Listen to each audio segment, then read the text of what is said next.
Hi, everybody. I'm so excited to be joined by Zoey Greco. She is a psychic and all around just super awesome, vibey person that I've seen on Instagram. And I'm really happy to have you here. How are you, Zoey? I'm really well. Thank you so much for having me here. I'm really looking forward to this conversation. I think your vibe is really unique and it's really fun to be able to tap into you and tune into your energy. So I'm excited for what's ahead for us today. Oh, fun. Okay. Well, I want to talk about the psychic side of you first. So Sure. I would love to know how this happened for you in your life. Like, how were you like, oh gosh, okay, I'm a psychic. I can understand these things. When did that all come about? Such a great question. And it's funny, people usually ask me, how long have you been psychic? To which my response is my whole life. Like, I was born this way. So, unlike other cool people out there, I didn't have like a near death experience or some sort of pivotal moment that sort of brought me into my abilities.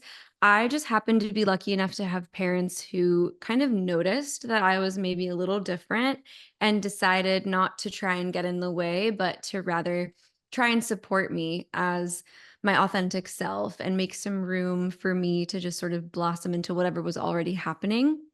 And so growing up, my mom would take me to see other psychics and witches and go to sound healing circles and things that were just in the 90s were a little less common, which to me, that's a normal place. But even now today, when I tell people oh yeah, I'm in a sound healing band or whatever, they're like, a what? So I definitely feel really grateful to have had that influence in my life. But to be honest, just like everybody else, I tried to sort of put it away. I wanted so badly to be normal. So if you ask any of my school age friends, I was definitely the girl that would bring oracle cards and tarot cards to the sleepover. But other than that, I opened up to very few people about it and just kind of wanted to go about my life normally. I went to college, I studied Asian culture and gender studies. I wanted to take a path into journalism, and the universe had other plans for me. So, long story short, I've been doing this professionally for about a decade now, which is so crazy to say. And I've had the honor and the joy of working with thousands of people all over the world. And I honestly can't imagine doing anything else. So, I just feel really fortunate that I was able to hold on to that part of myself despite trying to make a separation. Yeah, and I do wonder, I'm sure this isn't something that you talk about often because most of the time you're reading other people, but I'm so curious. It had to be a hard experience for you to recognize that you were different and also then other people noticing you were different. Like, what hardships did you face as you were coming to terms with the fact that, okay, I want to do this for my life? Mhm. That's such a great question. And I think honestly, the idea of being different is something I'm super used to. And I think you and probably a lot of your listeners, people who resonate with you, can relate to this feeling of just sort of naturally kind of standing out, just having sort of a sparkly energy. And people either really like it or they really don't. And they're going to let you know about that. So I think honestly, I just was so used to having that sort of reaction that when I decided to take a more alternative path in life, I don't think anyone was surprised. My parents definitely were concerned because they weren't sure it was a really viable career path, and they had invested a lot of money in my education. But when I said, "Hey, this is what I'm gonna do," all they wanted was for me to feel safe and to make sure that I was gonna be able to take care of myself. And luckily, that's all the truth. So it worked out really well. But honestly, I think by the time I pursued this, I was so used to being the weird girl and the odd one out that to me, it was kind of commonplace. The thing that's been really honestly, and this isn't the question you asked, but the thing that's been the weirdest for me is receiving so much acceptance for it. Having the online community that I've been able to build, reaching, 90,000 followers, that was never my plan. I didn't set out to become a spiritual figure. I just wanted a little office where I could read cards and put crystals on people and heal their hearts. And I just think when you're standing in your purpose, there's this automatic sort of magnetism that you are able to embrace and sort of bend to your desires. And so like I feel like I'm really working with the universe and we're sort of working together, and the universe has definitely brought me surprises along the way.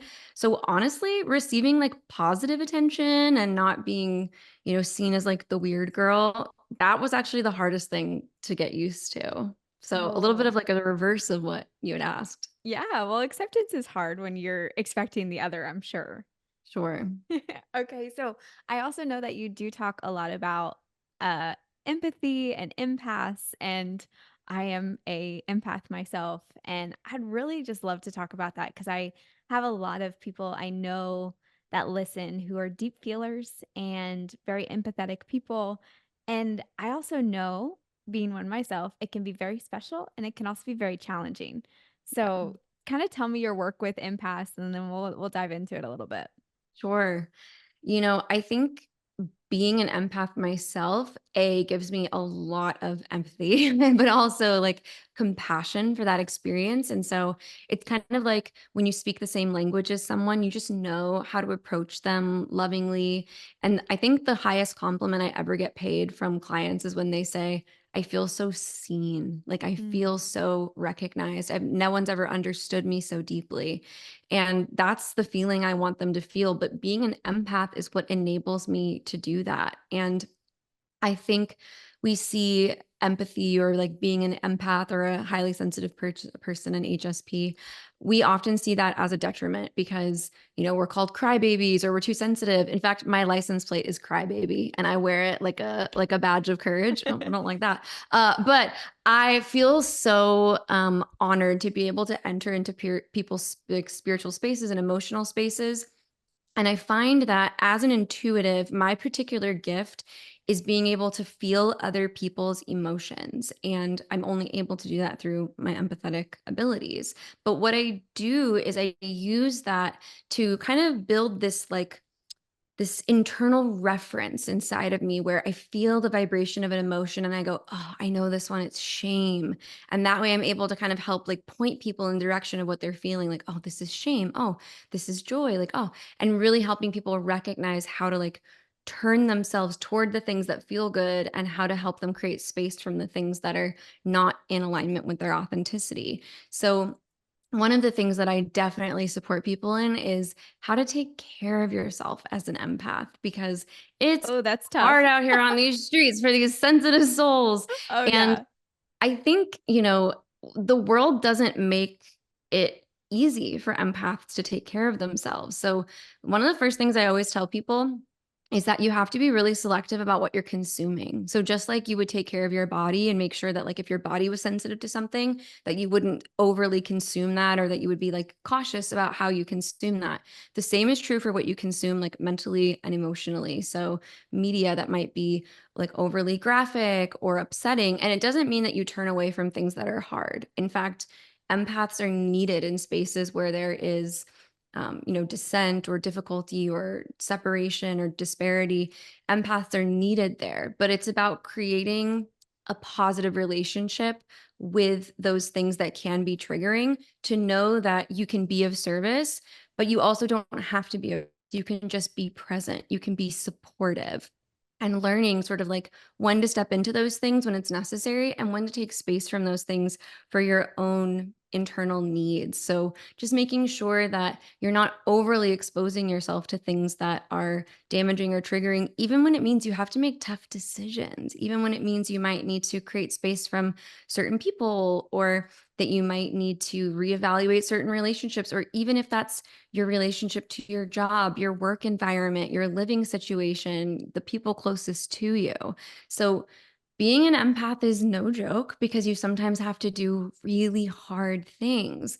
But when you're able to actually take action toward those necessary things, on the other side of that, your reality is like a breath of fresh air. It's like living in a rainbow, honestly. When you have built a world around yourself that supports you as an empathetic being rather than challenges you as an empathetic being, your entire reality is altered. And not only are you surrounding yourself with people that make you feel safe or opportunities or experiences, but you're also granting so much permission for the people around you. And that moves out into this larger ripple of influence. So when we do honor ourselves, we actually make it so much easier for the people in our lives who are like, you're too sensitive, you're too this. We give them room to feel those feelings too.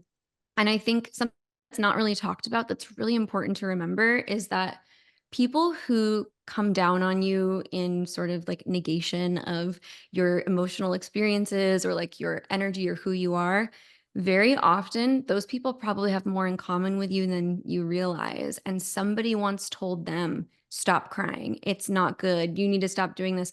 And what those people are trying to do that are telling you, they're trying to protect you from experiencing what they experience. They're like, if you cry, people make fun of you. If you're overly emotional, people are going to think something bad about you. They're going to think you're unprofessional. They're going to think all these things. They're trying to protect you and they don't realize what they're doing in the process, that they are just perpetuating the damage that they experienced.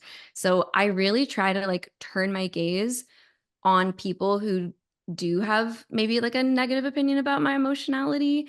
I Mhm. try to turn my gaze onto them with like just deep compassion and maybe even talk to them like, can you tell me why you feel that way? Can you explain that to me? Did that come from someone important in your life that taught you that? And are you trying to teach me something? Because in early life, I mean, all you feel is the criticism, like all you feel is the rejection.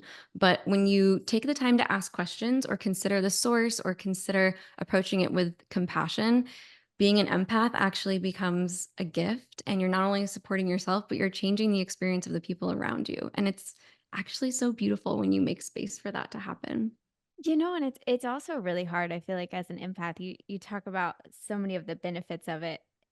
The thing that I've struggled with the most is that there's few and far between that are empaths, so Mm. you feel very isolated and you feel like such a deep feeler in a world that doesn't feel anything, Oof. you know? And so I think on that flip side of that, of always being that one, it never feels reciprocated to you. Mm. So how do you like suggest some people maybe can counteract such a world that has become very hardened to a lot of things when you're somebody who that just hasn't been the case?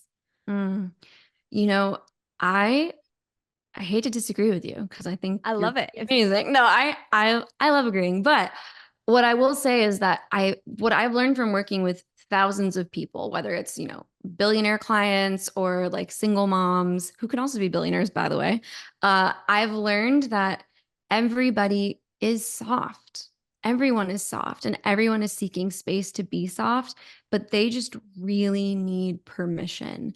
Mhm. And I think that's kind of what I'm trying to express is like the people that do make it hard for you, very often they're also having a really hard time and they're just trying to figure out how to have an easier time, even if that means trying to justify their own choices by trying to make you make those same choices. So again, we can't change everybody, right? And that's not our job. And I think that's like the wound of the empath is we think we're supposed to heal everybody. Yeah, we But gotta what we can fix do the is world. plant seeds. Yeah, we plant seeds of possibility. We ask questions. We leave with a remark. We offer something kind. And if it's not reciprocated in the moment, it's so important to remember to depersonalize your responses from people. And I know it's like such a cliche, like what people say to you is really how they feel about themselves, but it is true. And so I've just really learned how to be a listener. And when someone is coming with dissent against me, I'm really, really clear that they're talking to themselves. And when I'm able to sort of reframe it that way, I have a lot of compassion. And that's not to say that people don't have legitimate critique of my energy or my approach or my whatever. And I'm open to that. I'm open to feedback. But I think especially as an empath, you're able to learn more easily than others when some feedback that's offered to you is hitting home and like actually feels like it's marking something that might need to be thought about or when it's like clearly a projection.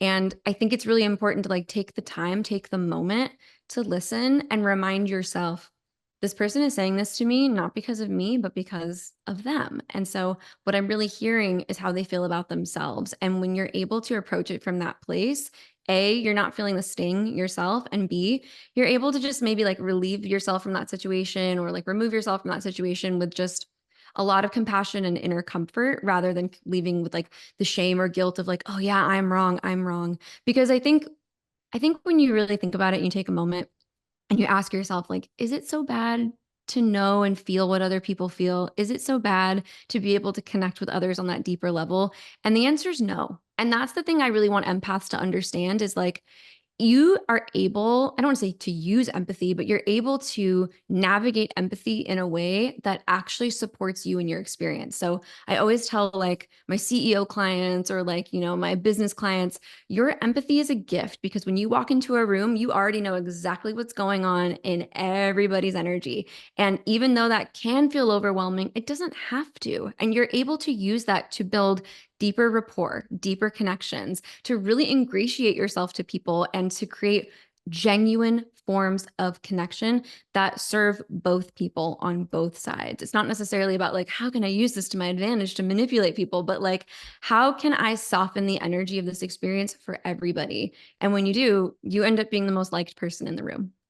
I really love that you challenged me on that because I do think it's funny as I love hearing you talk about it in the perspective that you have is just it's so hopeful and so full of empathy, literally, because you're an empath, but also because as empaths, maybe you've experienced this with some people. I do feel like based on the course of where our life is in that moment is how we feel towards other empaths Mhm. and having our empathy. And like I had just went through something that was hard. So of course my natural reaction is like, I'm gonna okay, take it back. I don't want it anymore.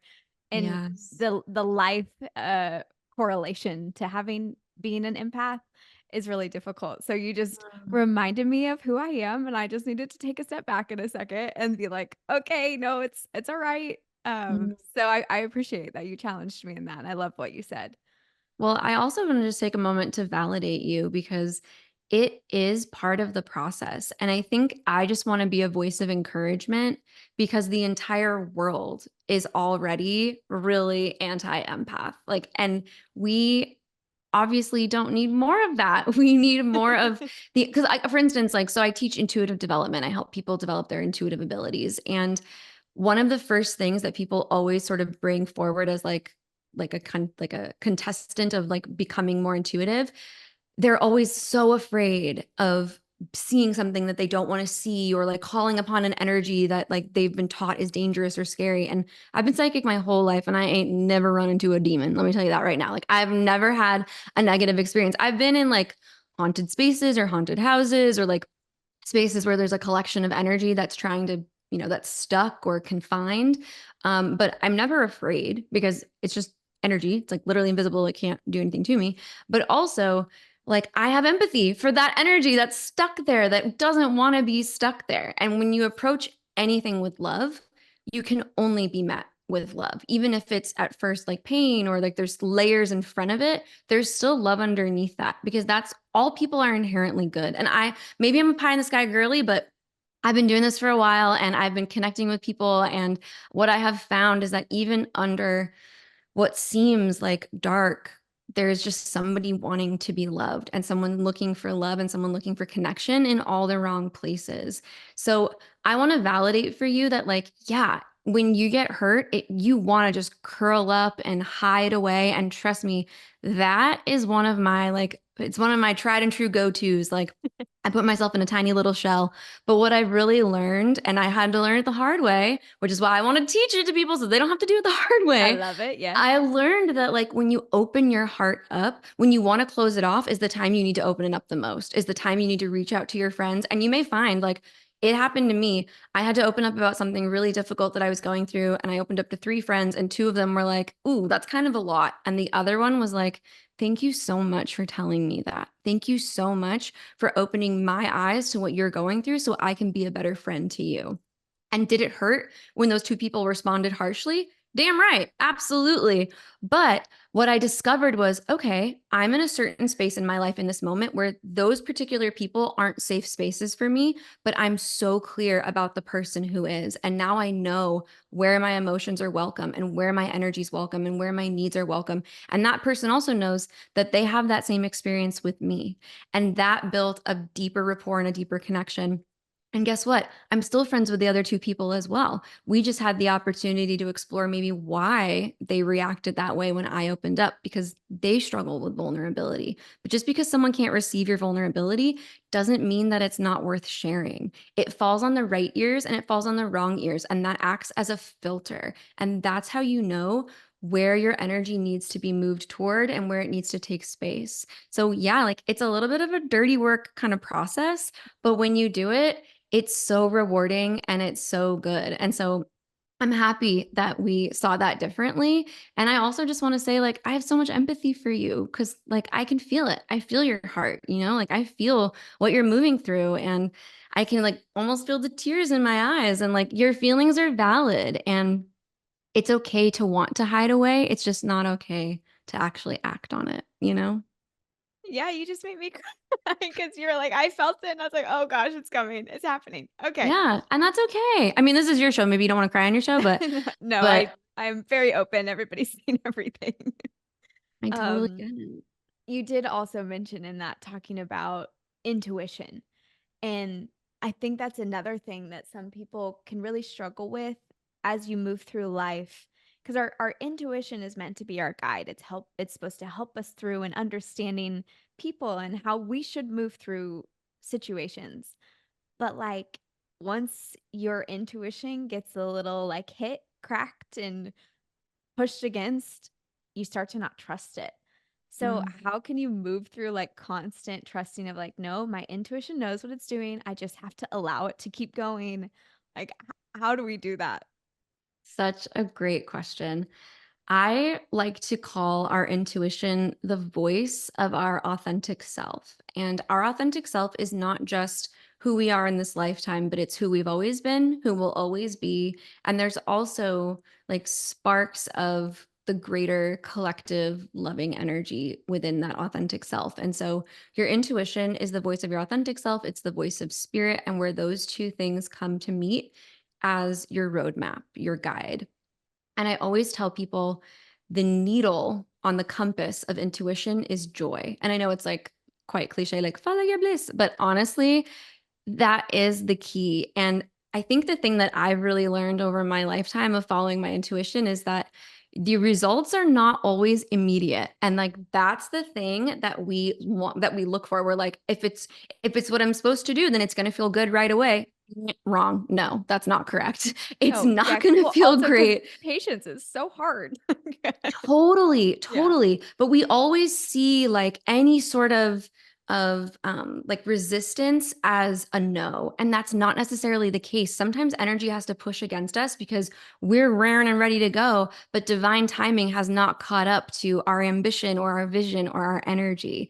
So the dance with your intuition is definitely one of like a two steps forward, one step back, sort of cha-cha kind of vibe. But once you learn that you're in that dance and you're in that rhythm, it starts to feel so natural and so good. And I would also say that our intuition doesn't lead us astray. It may not take us to places that we expected or that we wanted to go or that we projected ourselves into. But when we are so attached to our vision of what we think it's supposed to look like, we leave no room for magic, for miracles, for the universe to work its magic, for the universe to step in and intervene and create something incredible to happen for us. And it's usually when we're not trying that things happen the most automatically, but we're so afraid to relinquish control that we push it away and we don't believe that there's this force of good that moves through all of us that moves us together and will inevitably take us each to where we belong. So we move against it and we push against it and we fight and we say, but I want to go this way, but I want it to look like this. And it's in doing that that we actually prolong our happiness, that we actually create more space between ourselves and our desires. And it's not to say that you just sit back and do nothing. Like, en contraire, the universe gives you an assignment and you follow the assignment. So I'm going to give you an example. I recently, well, my whole life, people told me I was going to write a book. And am I allowed to curse on your show? Yeah, of course. Okay. So people told me I was going to write a book and I was like, fuck you. I'd rather jump off a cliff. The last thing I want to do is write a book. I'll never write a book. You can never make me write a book. I won't do it. And all of a sudden, out of nowhere, the universe handed me an opportunity to write a book. And they gave me not only the opportunity, but the assignment. And once I got that assignment, one of my friends was like, "Oh, you need a literary agent. Take mine." So I met with the agent and she was like, "You need a proposal. You need to find someone to write a proposal." Connected me with someone to write a proposal. I've been on this like giant journey of interviewing literary agents and proposal writers, but I've been hitting some financial blocks because it's definitely like a financially heavy endeavor. Yeah, for And so sure. it's not like exactly where I want to be putting my resources right now. So I sat back and I was kind of like, what gives, universe? You told me to write a book. I found an agent. I found a proposal writer. What's the problem? And I literally heard, we didn't tell you to get a literary agent. We didn't tell you to get a proposal writer. We told you to write a book. And what's the only thing I haven't even started doing in the process yet? I haven't put down a damn word for that book. And that was when I realized, like, wow, I'm trying to control this so deeply. I'm trying to make sure that the end result is exactly what I want it to be rather than just following the plan, follow the assignment, and take it step by step. Once I write that book, I'm going to know exactly where it needs to be, and the world's going to be ready for it. And the agents and the proposal writers and the money and all the pieces are going to be in place. But I was trying to jump the gun and make sure that I got exactly what I wanted, how I wanted it. And the universe reminded me, that's not how this works, baby girl. And I was so grateful to receive that clarity. And as soon as I did, I got excited about writing the book. Because before that, I was nervous. I was like, I have all these people to impress and I have to make sure it's perfect. And I got to make sure it's like this proposal, blah, blah, blah. And as soon as I got to put all that away, I got so stoked about writing this book. And it's going to be the best book you ever read because I'm actually putting my energy into the assignment rather than into the preparation to make sure that all my hard work is going to pay off. That's not for me to figure out. That's for the universe to put into place. And they've already shown me that they're prepared to support me in that endeavor. But I have to do my part first. So it's this process of receive the assignment, take action upon it, and trust and believe that the next step will reveal itself when it's time. But the universe does not operate on our timeline. And as human beings, we just like really don't like to hear it. We're Oh, just like, no. no You're thanks. saying that, telling me to trust and, like, let control go, and I'm like, "Oh, that makes it so hard," but I I know, I know it's important. I know that it's matters and it works for people. I'm just, still in the process of learning. totally.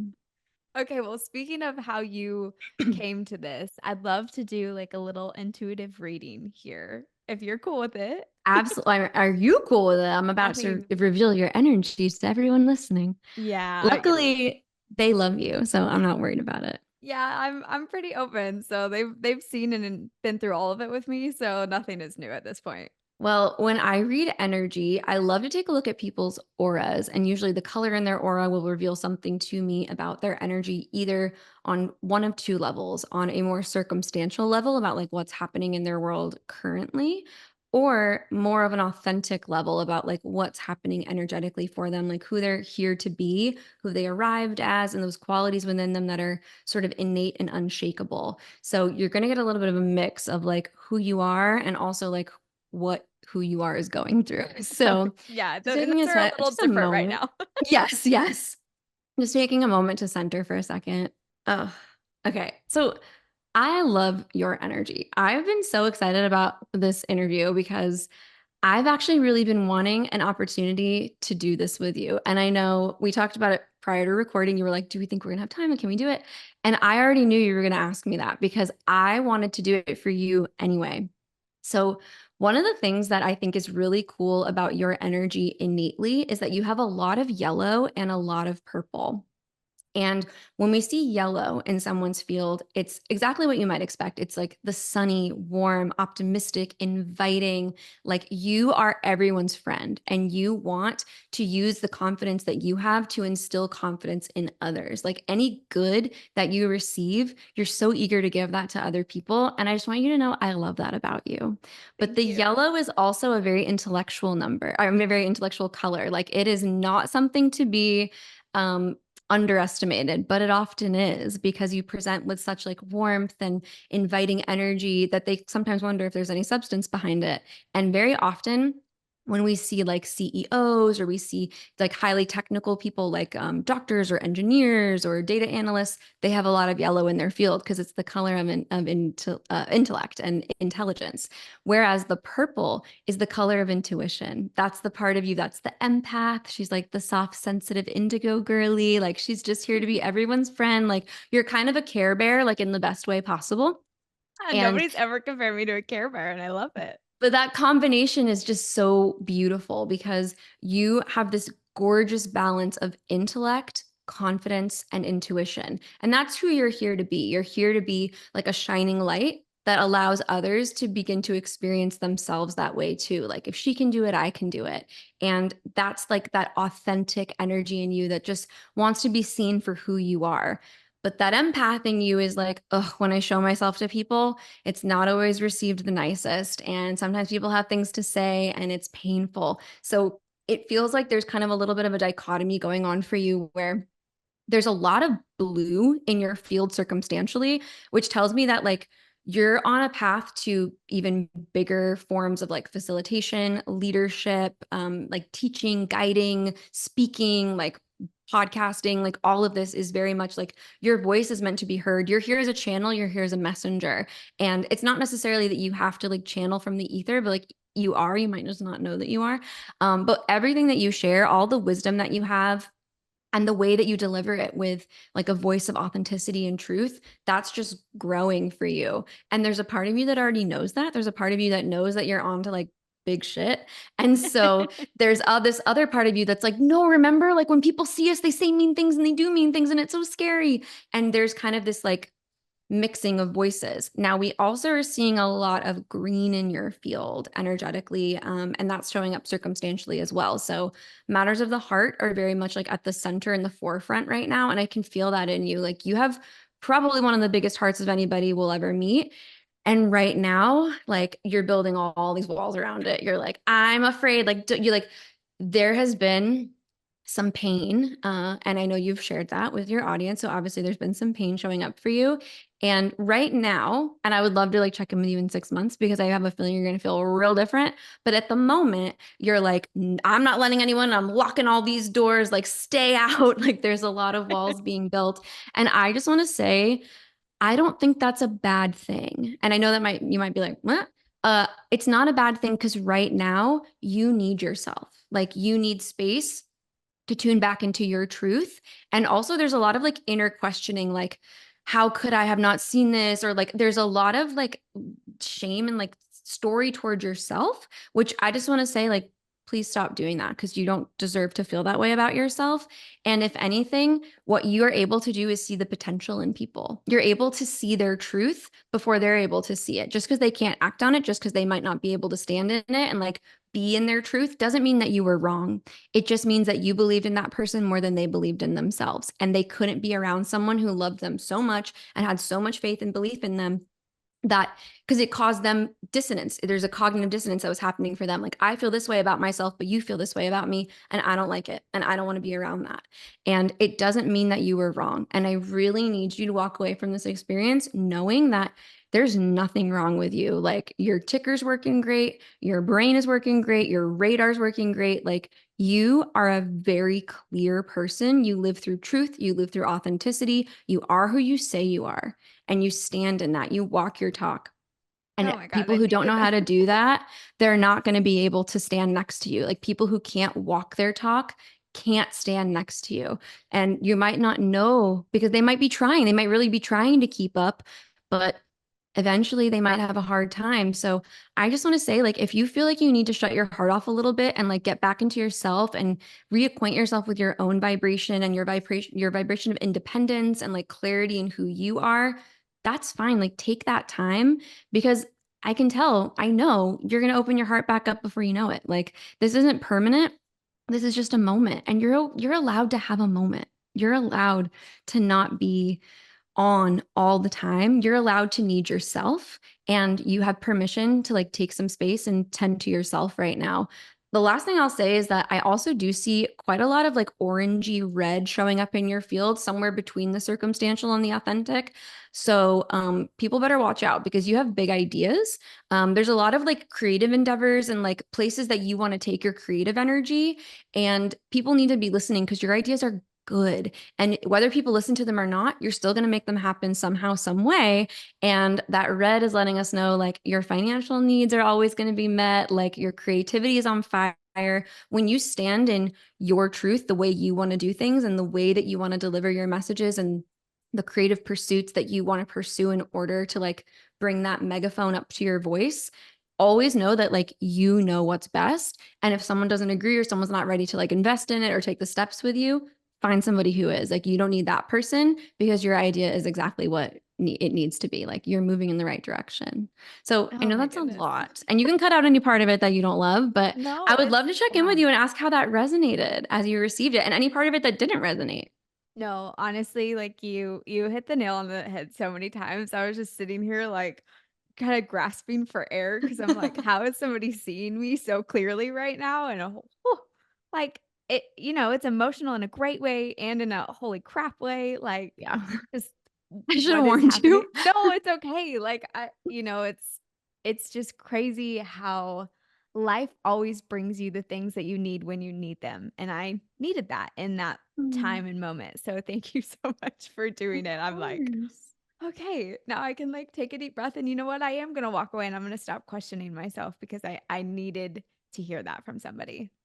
Honestly, I'm going to be so real with you. I did not mean to go that deep, but Spirit told me what to say. And I was like, okay, I'm just going to say it. And that does sometimes, I will say maybe that's the biggest challenge is like, I tell it like it is maybe a little too much. I get No, my foot in my mouth a hey, little. just like you told me to, like, not I know. stop, like, you keep telling it like it is, because like, we need to hear that, and you never know when somebody else is needing to hear what you have to say, so please You're an continue to amazing do it. person. I just want you to know it. I wish I could give you a big hug right now. I wish we weren't so far away, but I know, next time you come to Nashville, we're gonna have to do another one of these. the last time I came to Nashville, I got alcohol poisoning. So Okay, maybe not that version. Maybe exactly. we do a little tamed down version, the next time I'm you older come. now. I'm older now. So yes, we're definitely due for another Hey, trip to the Nashville. rare tiger always comes out, it doesn't matter your age. So, that's okay, but we'll tone it down just a little bit at least to have another conversation, but Exactly. Zoe, thank you so much for coming on and being here with me and doing that. I can't thank you enough for all your words of wisdom and just hopefully some people not only resonated with what I'm feeling, but also the empath talk and the intuition and it helps them through what they're going through. So thank you. Thank you for opening this space for people to talk about something they might not usually hear about. So you're opening portals of possibility for people all the time in ways you might not even know. Oh, oh my goodness. Okay, I'm gonna go before you make me cry again.